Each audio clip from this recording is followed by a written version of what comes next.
All right, next up, I'm doing Miami Dolphins at the Detroit Lions.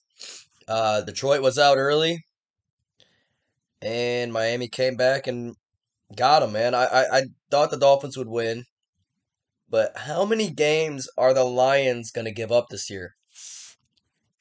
I just think that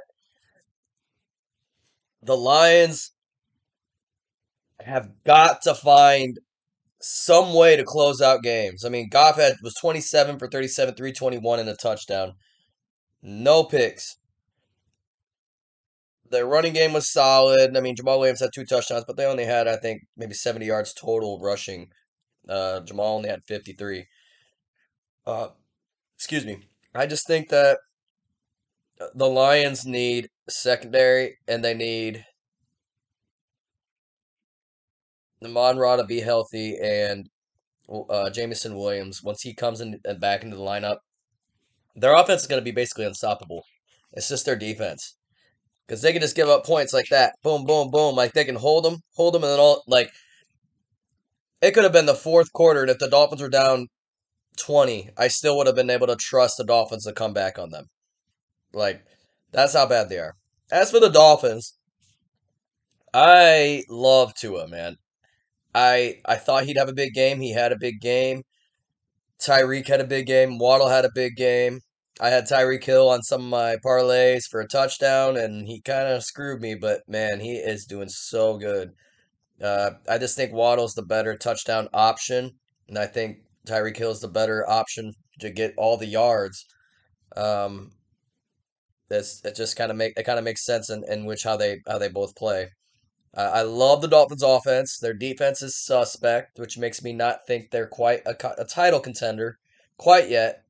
But that defense steps up.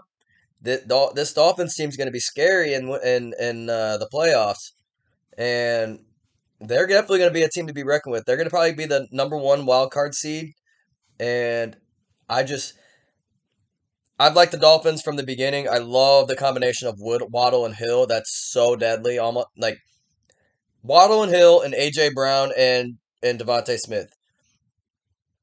Those two teams adding Hill and AJ Brown totally changed their teams, or the way they operate the offense at least. And it took away attention from other players in order for other players to break out. They were just really good moves. I love the Dolphins. I could see them winning 10 games, 11 games this year.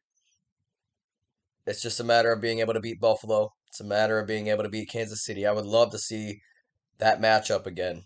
Um, I know we'll see the Bills and the Dolphins again in Buffalo, that'll be an entertaining game. But Dolphins, man, they're hot right now. When Tua's in there, they seem unstoppable.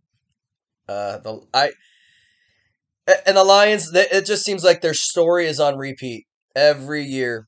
Horrible record, but plays close to every single team. Gives up games in the weirdest ways. Like they're the most heartbreaking team to like. My dad is a diehard Detroit Lions fan, and I just don't know how he does it.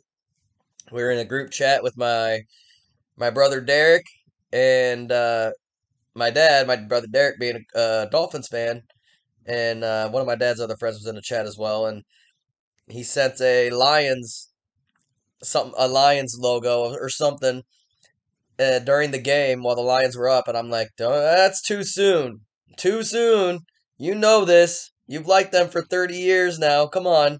40 years. But ever since I've been watching them, man, will break your heart no matter what in like the most atrocious way. I remember the season they had John Kitna. They started out like 7-1, ended up 7-9.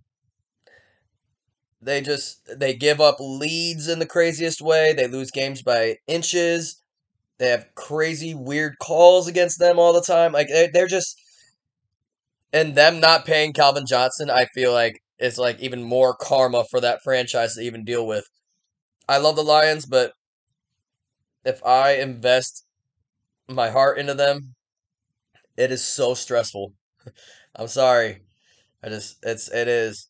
But Dolphins, man, they look like they were gonna be a legit team in December and January.